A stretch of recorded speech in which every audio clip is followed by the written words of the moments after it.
Welcome, everyone. Thanks so much for joining us. Whether you are here in person or tuning in online, we're so thankful that you are here. We're going to get some lights on so that you can see everything that's going on, and we're going to have fun together. Who's excited to be here today? All right, I'm glad that you're here. This is the finale of our series this summer that we've entitled The Usual Suspects. And we've been digging into these characters from the first book of the Bible, the book of Genesis.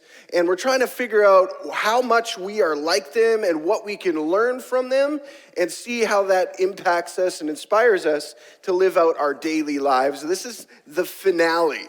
You know, the finales are a big deal. When you get to the finale of your favorite episode of television series that you've been watching or whatever, it's like, what is going to happen? And we're hoping that as we dig into this last character today, that we get inspired with a fresh perspective of what God is up to and what he might have in store for us at an individual, but also a corporate, communal level as well. Really quickly, if you're here in person or online, I want you to participate in this. We're doing a poll by the show of hands. So online, use your chat board to type yes or no depending on your answer. How many of you dream when you sleep?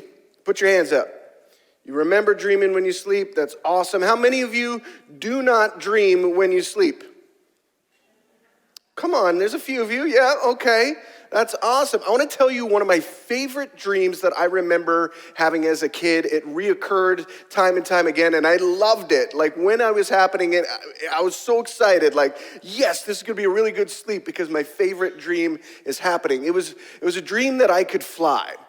And what would happen is somebody would throw a frisbee in the air, and because I was such an athletic genius, I'd be able to jump onto that frisbee and use it as my hoverboard and fly wherever I wanted to around my town or wherever we were going. It was amazing. And in fact, if I could pick a superpower to have, I would pick the power of flight. To be able to fly wherever I wanted, just skim right over the water, not have to worry about falling off a building because, hey, I can fly. It's amazing if I had that superpower. Now, here's the thing about dreams. We are encouraged in our culture and our society to dream a lot, to pursue our dreams and do all these things dream related. But what does that actually mean? What does it mean to dream? What does it mean to actually live our life in pursuit of a dream? And how can we make sure that God is actually in our dreaming? For the answers to those questions, what we're going to do is we're going to dive into the story of a man named Joseph. If you got a Bible with you, either in paper, analog form, or digital format, I want you to jump in with me to the book of Genesis, chapter 37, and keep it open because we're going to dive in and out of this book over the next few moments together because there's a lot to cover. Joseph's story starts in chapter 37 and it concludes at the end of the book of Genesis, chapter 50. There's a lot going on, so you're going to want to make sure that you can pop in and out with us. Chapter 37, let's take a sneak peek starting at verse 1. So Jacob settled again in the land of Canaan where his father had lived as a foreigner. This is the account of Jacob and his family. When Joseph was 17 years old, he often tended his father's flock. He worked for his half-brothers, the sons of his father's wives, Bilhah and Zilpah. But Joseph reported to his father some of the bad things his brothers were doing. Jacob loved Joseph more than any of his other children because Joseph had been born to him in his old age. So one day, Jacob had a special gift made for Joseph, a beautiful robe. But his brothers hated Joseph because their father loved him more than the rest of them. They couldn't say a kind word to him. One night, Joseph had a dream, and when he told his brothers about it, they hated him more than ever. Listen to this dream, he said. We were out in the field tying up bundles of grain. Suddenly my bundles stood up and your bundles all gathered around and bowed low before mine. His brothers responded, so you think you will be our king, do you? Do you actually think you will reign over us? And they hated him all the more because of his dreams and the way he talked about them. Soon Joseph had another dream, and again he told his brothers about it. Listen, I've had another dream. And he said, the sun, moon, and 11 stars bowed low before me. This time he told the dream to his father as well as to his brothers, but his father scolded him. "What kind of dream is that?" he asked. "Will your mother and I and your brothers actually come and bow to the ground before you?" But while his brothers were jealous of Joseph, his father wondered what the dreams meant. All right, here's what we know. Joseph was the youngest child of a whole bunch, a whole conglomerate of children. Lots of brothers, lots of fun. And if you've ever had a brother or you got a brother-in-law, you know that teasing and some sort of camaraderie and connection is going to be involved in your relationship. So imagine for a moment being a young 17-year-old kid. You got all these older brothers, and you do two things that are going to absolutely make them crazy.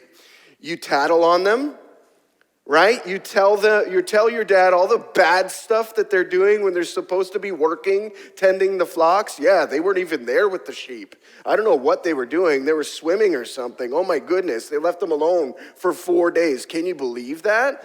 They were sleeping. They were doing you tattle, right? Not only that, but then you find out as an older sibling. Now, I am an older sibling. I only have one sister. And when I found out that my sister is the favorite, oh my goodness, my world changed that day. I mean, I always knew it in my heart of hearts, but when I found out, it was a whole different game plan. And that's exactly what happened here. These older siblings, they have a hunch. They've got a hunch that this Joseph kid is the one that their dad favors the most. He's drawn to him. He seems to always have time for him. And then he does something over and above all the other stuff up until this point. He gives him a special robe, a robe that's many colors. Now, what's really important to understand is like creating a garment like that at this time would have taken a lot of effort and energy and a lot of expense. To dye something. It's not like tie-dye today. Anybody can go home, go to the dollar store, get some tie-dye, make a tie-dye t-shirt, and be like, woohoo, I'm Joseph. That's not what we're talking about. This coat was a labor of love, intentionally, all the colors chosen for specific purposes and reasons. And this gift, this lavish gift that Jacob gives to his youngest son at the time, Joseph, was that symbol of like, I choose you above all. And that reinforced the lie that his older siblings believed, that their earthly father cared about him more than the rest of them. That's the greatest fear as a sibling, isn't it? That your parents actually prefer one of your other siblings to you? And then Joseph starts having dreams. And that's where I think it has a tipping point for me. Because he has these dreams, and they seemingly that God is speaking to him. And what's different between now, the time that we live in, and then the time that they lived in, is that God's presence was poured out more sparingly than it is now. God's presence right now, it is the best time to be alive on our planet, pandemic or not. It is the best time to be alive from a spiritual capacity, intellect and all that kind of stuff, because God's presence is poured out in abundance on us, on our land, on our people, in our history. The barrier to relationship with the creator of the universe is completely removed because of the death and the resurrection of Jesus Christ. He offered his life so that you and I would have a living sacrifice once and for all, that we could stand blameless before God and have a relationship. That is good news. But in this time period, when Joseph and his brothers and his family were alive, Jesus had not yet given his life in that way. And so they had this unique, evolving relationship with the Creator, one that involved sacrifices. Somebody had to take the punishment for sin so that they could stand blameless temporarily before the Creator. So God's presence was poured out more sparingly, more intentionally on different individuals. And they would have seen, these brothers would have seen their father, Jacob, have this kind of relationship with the Creator. They would have heard stories about, you remember the time when I was wrestling this guy? It was amazing, and I won. And they would hear all these stories about what God had done in their father's life. And maybe they would have been inspired, or maybe they would have been jealous and craving that for themselves on a personal level. Then, your youngest brother who you dislike, in fact, the text tells us, hate, God starts talking to him. probably reinforcing that lie that, okay, the earthly father seems to prefer Joseph. Now our heavenly father prefers Joseph? Come on, give me a break. Joseph has these dreams and he tells his brothers, and they do exactly what I think you and I would do. They get angry. They get mad. They get frustrated. They get bitter. They get jealous. And that anger, that frustration, that bitterness, that jealousy moves them to do some things that we're going to look at in a few moments. But the first big idea that I want us to grapple with right now is this. We need to dream our dreams, but we need to be careful who we share those dreams with. We need to dream our dreams, hearing from God, but we got to be careful who we share those dreams with. As a 17-year-old kid, Joseph was pumped that he was hearing and seeing and experiencing something he believed to be from God. And so he went to the people that he thought would be supportive. He went to that people and he shared the dreams. And guess what he got? The absence of support. The absence of support. In fact, he got met with defiance. He got met with anger. He got met with frustration. Some might even say rage. Who do you think you are? You think you're going to reign over us? These dreams, these ideas, these hopes, these desires, they were met with something other than love. See, sometimes you and I, we have dreams, we have hopes, we have desires. And when we share those things, we can share them with somebody in our world, our sphere of influence, and instead of being received well, they can be received with what I like to call the hammer effect. Right? We've all been in that space. You share a hope, a desire, a dream. Here's what happened in my world. I had a supervisor one time who loved to adopt the moniker of himself called the Dream Killer. And so what I needed to do over time is I needed to submit plans and budget to this supervisor and say, here's what we're hoping to do. And immediately, every time that I would do it, without a shadow of a doubt, you know what happened? The hammer came down.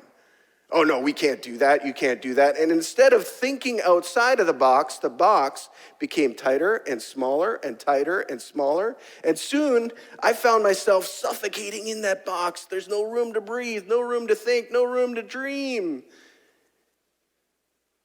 As a youth pastor, I remember being in some sort of celebrative worship kind of experience with a group of teenagers, and God was speaking to a bunch of different kids, and for many of them, it was one of the first times that they were hearing God speak to them, whether that was through a picture, through scripture, through something somebody said from stage, through a feeling or an impression. And so we were debriefing that in a small little group. And one of my students, a 16-year-old girl at the time, she said, I really believe that God is telling me that I have a ministry to 18 to 34-year-old men. And I'm looking at her and going, there is no chance that's from Jesus. Guess what she does today? She's an addictions counselor for 18 to 34-year-old men. See, the reality is sometimes we dream dreams and we experience people trying to crush them around us, but at other times we are the crushers. We bring the hammer. Intentionally or unintentionally, we bring the hammer. So let me ask you this. If you are a dreamer, do you have people around you that encourage you to keep dreaming? And if you have a dreamer among you, are you a person that encourages that dreamer to keep dreaming? Or are you bringing the hammer? Are you a dream crusher, a dream killer? Joseph's brothers, they decided to be dream killers. Not only that, they even thought about actually physically killing their brother. Like that's hatred and jealousy gone wild leads you to murder all of the time. All of the time, whether that's physical means or just emotional means. Right? Talking bad about people. And so what they did is they decided, you know, what we're going to do is we're going to remove the problem. We're going to end his life. Thankfully, one of the brothers had some moment of sanity. He's like, look, we can't actually kill our brother. Like, that's cruel. Why don't we do something else cruel instead? Let's throw him in a pit that he can't get out of, and then we'll figure this out later.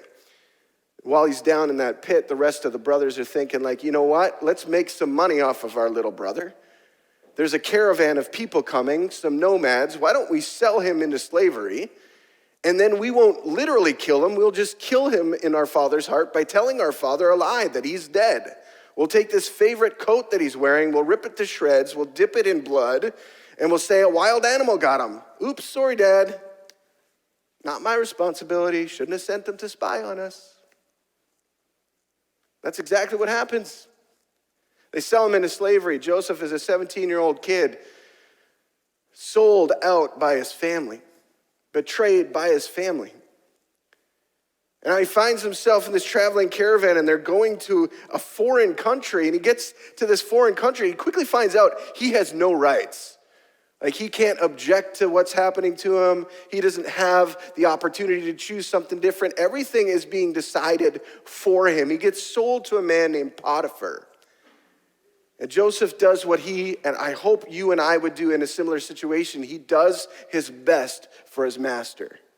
He does his best. He invests all of his effort, his energy, his well-being, his thoughts, all that good stuff. He's investing to benefit his master. And over time, Potiphar takes notice, and he sees some greatness in Joseph that's emerging. And so he elevates Joseph to be like in charge over all of everything, except he's only subject to Potiphar. Potiphar is still the head of the household, and then Joseph runs the business, so to speak. And in that moment, there's somebody else that takes notice of Joseph, Potiphar's wife. And here's what's important for us to understand. As a slave, you had no rights over your body, your personal self, over your circumstances or your situation. You didn't get to make any decisions at all. Potiphar's wife notices Joseph. He's a handsome dude, and she wants to start up a romantic relationship with the gentleman.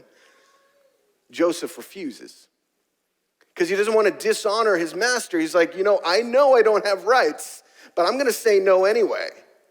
She persists and persists and pursues and pursues. She gets so frustrated, she makes up a lie and says that Joseph is the one that tried to initiate some sort of physicality between the two, tells her husband, and because she has rights and he does not, he loses.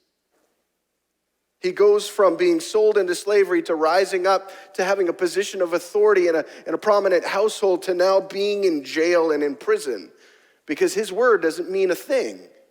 He's nobody. He's just a slave. When he's in prison, he happens to meet a few inmates that are there for a variety of different reasons. And these inmates are having dreams. Dreams. Joseph's familiar with dreams. He's dreamed before. And over time, Joseph not only is a dreamer, he's now become a dream interpreter.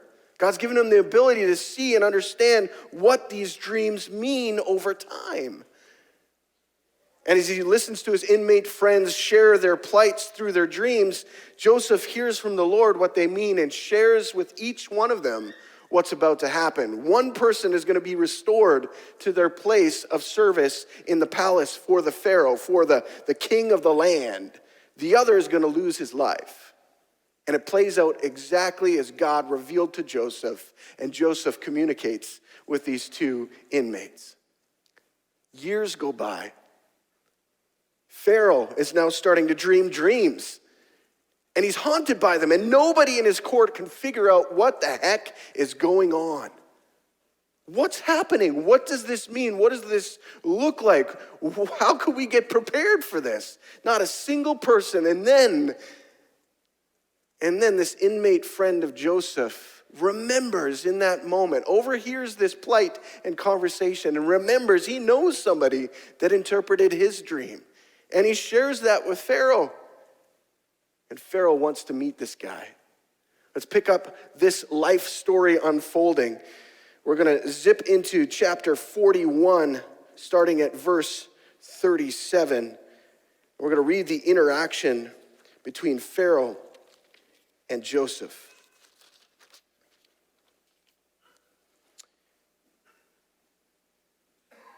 Joseph's suggestions were well received by Pharaoh and his officials. So Pharaoh asked his officials, "Can we find anyone else like this man so obviously filled with the Spirit of God? Then Pharaoh said to Joseph, since God has revealed the meaning of the dreams to you, clearly no one else is as intelligent or wise as you are. You will be in charge of my court and all my people and take orders, and all my people will take orders from you. Only I, sitting on my throne, will have a rank higher than yours. Pharaoh said to Joseph, I hereby put you in charge of the entire land of Egypt. Then Pharaoh removed his signet ring from his hand and placed it on Joseph's finger. He dressed him in fine linen clothing and hung a gold chain around his neck. Then he had Joseph ride in the chariot reserved for his second in command. And wherever Joseph went, the command was shouted, kneel down. So Pharaoh put Joseph in charge of all of Egypt. And Pharaoh said to him, I am Pharaoh, but no one will lift a hand or foot in the entire land of Egypt without your approval. Just prior to this summary of their conversation, Joseph is able to interpret Pharaoh's dreams that he's having. And those dreams are around two major pieces. It's revealed that there's going to be 7 years of bounty in the land of Egypt. It's going to be awesome. There's going to be abundance of harvest. It's going to be amazing. But following that 7-year period, there's going to be 7 years of famine where it's really difficult and challenging to get any sort of harvest. And so God was giving insight to Pharaoh, you have got to be prepared for what's coming. And as Joseph clearly communicated what God was trying to say to Pharaoh, Pharaoh was moved. He saw God's hand at work in this gentleman's life, and so he did what I hope you and I would do in a similar situation. He said, okay, we're going to follow what God might be saying. And more importantly than that, you seem to be a very wise, intelligent individual. And nobody else is volunteering, so I'm going to put you in charge. The second big idea I want us to grapple with right now is this. A dream is something to work towards. A dream is something to work towards. This dream that Pharaoh was given about what is going to happen into their land, he could have done one of two things. He could be like, oh, well, that's nice. Sit back, go 7 years of bounty, and then, I had a good run. That's good. I guess the famine will just kind of take me out. Oh, well, I'm going to retire anyway. But he didn't do that. He understood that there was this period of time that their country was diving into, 14 years to be exact. It was going to be really significant. And they had everything in their hands, so to speak, to be prepared for what was about to happen if they worked towards the dream. Too many of us have dreams that stay in the imagination stage and they never become practical. We never pursue them. I'll have a conversation with somebody like, oh man, I have a dream. I want to be married one day. What is it that you are doing to pursue that dream? Well, nothing. God's just going to bring somebody to me. Okay, that's one response that you can have, and that can happen. But maybe you should prepare yourself along the way. You could try something that we have at our availability right now in our day and age. It's called online dating. It could be good. You could meet some people, and you may meet somebody that actually has this soul kinship with you. Or how about this one? I want to play in the NHL. What are you doing? You don't even know how to skate. You can't play in the NHL if you don't know how to skate. You actually have to learn how to skate. I want to be a good dad. Are you showing up for your kids? I want to be a good wife or a good husband. Are you present for your spouse? I want to be somebody that loves Jesus. Are you loving Jesus? I want to be a good student. Are you studying? A dream is something to work towards. It's not just something to talk about. It's something to actually pursue. At this crucial moment in the life of Egypt, if the country itself would not have pursued that dream that God had given them, everybody would be in terrible trouble. Everyone. But they pursued the dream. Because a dream is something to work towards. It's not just something to talk about. It's something to put into practice. So, hey, dreamer, keep dreaming, but start moving towards that dream. Because a dream is only a dream until you make it become a reality, alongside of the invitation that Jesus has given you to pursue him through the dream. So Joseph accepts this responsibility with, I hope, a layer of humility. I mean, if it was me, I'd be like, haha, I told you so. Finally, he can see what's beginning to happen. These dreams that he was given as a young man, a 17-year-old. He's like, oh, I get it now. I get it now. This is what you've been preparing me for. And he's paraded around and people are bowing down. He's reminded of those original dreams that he shared with his family. I'm sure he is, because I would be. Fast forward a little bit, and the trajectory of history plays out exactly as God communicated to Pharaoh through his dreams. 7 years of bounty. And so Joseph did what he knew how to do, and he was like, let's make sure that everybody has what they need, and then let's save up the rest. We're going to put it in barns and storehouses. We're going to prepare for the years of famine. We're going to be ready for when it's more challenging to grow food so that nobody in our country is going to go without. We're going to make sure that everybody has what they need to survive what is about to come. And then the famine hits. And here's the thing about the famine. It's not just contained to the country of Egypt. It's a little bit more widespread. It's in the surrounding areas. And sure enough, it is even impacting Joseph's own family. The same family that gave up on him, the same family that wanted to kill him, the same family that made a few bucks to sell him into slavery. That same family. And they ran out of food. They ran out of supplies. And there was this rumor going around that the land of Egypt had food available to purchase. And so his older brothers were sent out on a journey to go to Egypt to buy food so that they could survive the famine. They could provide for their families right where they were. And they show up one day in Egypt, and guess who they meet? Little old Joe. A lot older than they remember. And in fact, he's so much different that they don't even recognize him. But Joseph knows it instantly. And they come into the courtroom, the space that he is there, and guess what they do? They bow down. Because Joseph is in a position of authority. And that's what they did culturally to respect and honor that authority. They bowed down. Instantly thinking about that original dream. That bushel that stood up and all these other bushels, 11 of them, come and bow down. And he's in that moment, and he's seeing it play right out before his eyes, and he could have done anything he wanted to in that space. He could have refused to give them food. He could have ended their lives.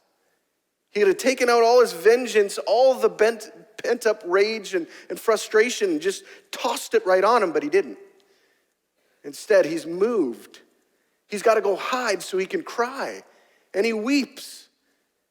His dream that God gave him, he's seeing it play out right before his eyes. He sends his brothers home with a whole bunch of food.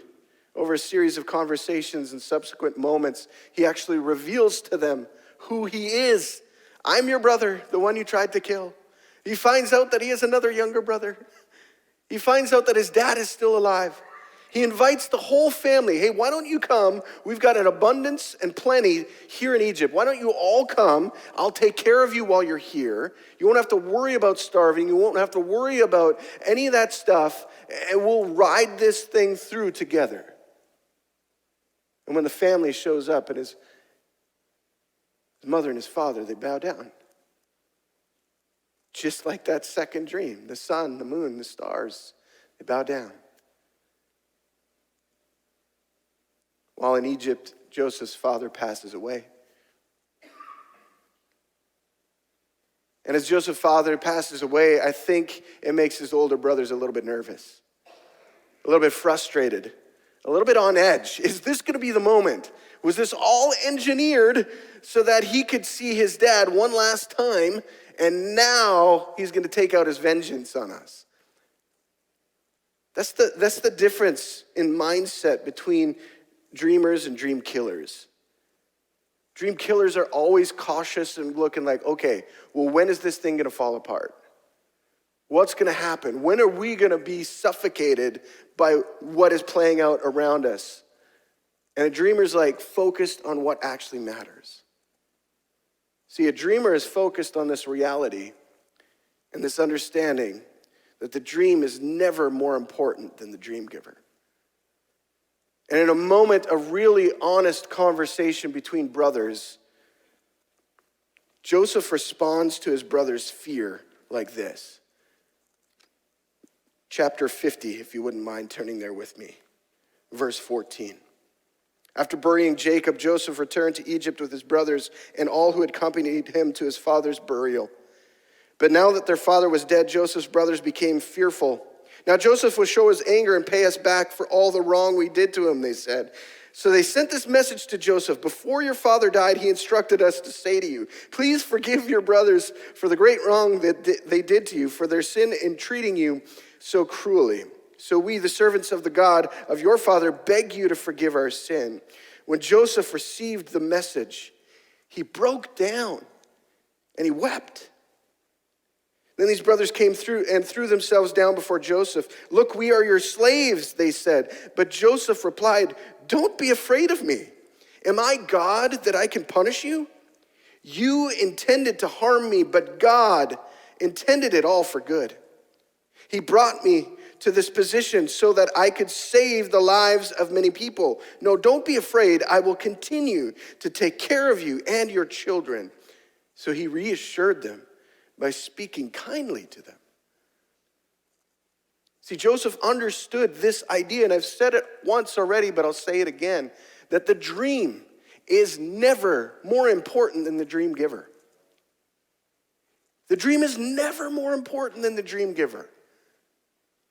The whole purpose of the dream was that God was revealing himself to Joseph. That was the whole purpose.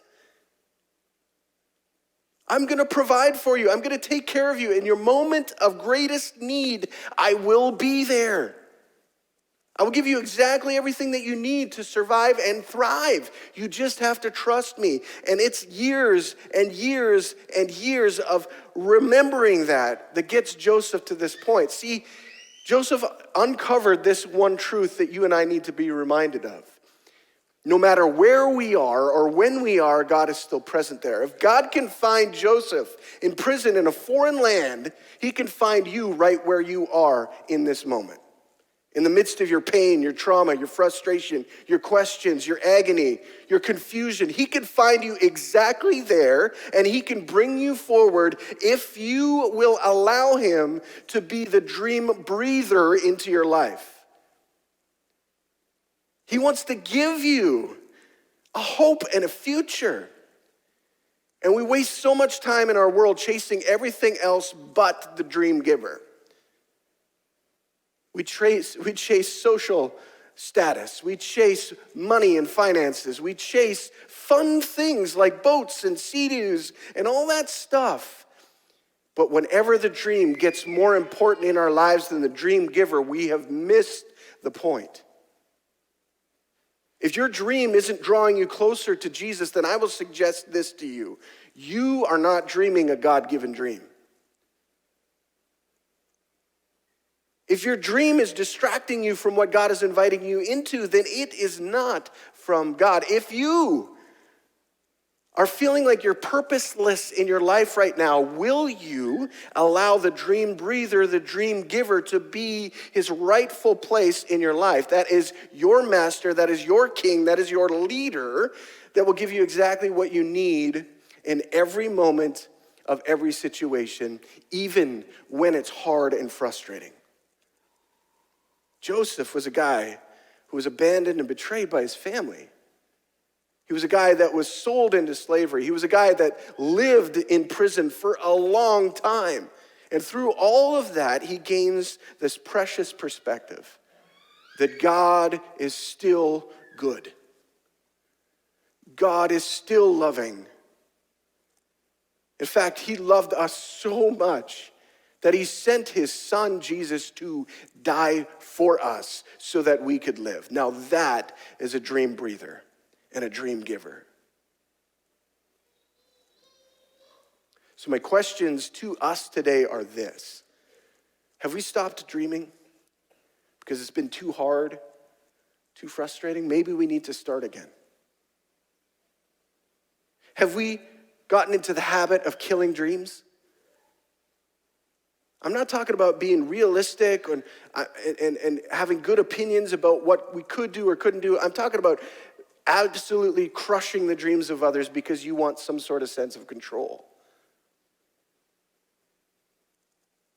Have you given in to that temptation? Or have you been given a dream and you stopped moving towards it because it's gotten too hard, or you feel like you're too old, or you feel like you missed too many opportunities? Or you've embraced your trauma and your pain so much that now defines you instead of what the King of Heaven says about who you are? Or have you been distracted pursuing the wrong thing, allowing something else to occupy your focus that is preserved for Jesus? If we could fix our eyes on Jesus in every moment, in every challenge, in every question, in every situation, I cannot help but believe the Bible to be true. God will provide for us in that moment, in that season, when his timing is right. And I know that's really hard for us to understand when we're right in the middle of prison, not knowing whether or not we're ever going to get out, not knowing if we've been forgotten by family or friends, not knowing which way is up or down or left or right. But it's in that space and in that moment that the dream giver will bring life if you allow him to speak. Let's pray together. Father, I'm 100% convinced and convicted that you are still God and we are not. And I recognize, Jesus, that there are so many things in our world that we do not yet understand in our human level of comprehension. Why is there sickness? Why is there suffering? Why is there tragedies all around? Why do these things happen? And yet you, God, are still in control. You, God, are still providing a way forward. You, God, are providing hope where there is the absence of hope. And so, Jesus, I ask in these next few moments, if there's anybody here or online who does not yet know who you are, who's been running from you, who's been frustrated by you, who's been terrified to give up their life to you because of what they think that's going to mean. They think it's going to be a set of rules and restrictions, and it's completely opposite. It's a springboard into what life is supposed to be about. God, I pray that you'd speak to them right now, that you'd remind them of how you've been pursuing them through dreams and through thoughts and through ideas and through people, through circumstances and situations. And I pray, Lord, that you would allow them to find the words to share with you so they can start that relational journey. And Lord, I'm fully aware that there's so many of us that are in different spaces along that journey.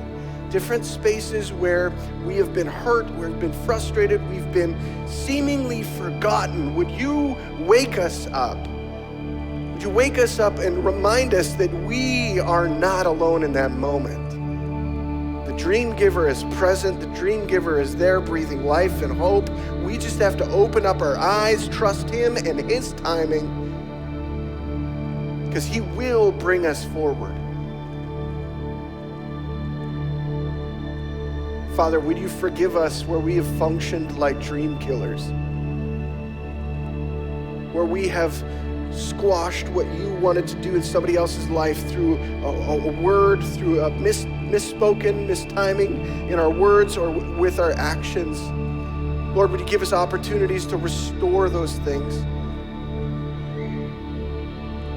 And would you create resiliency in that dreamer so that they can continue to think and hope and believe and discover what you might have for them.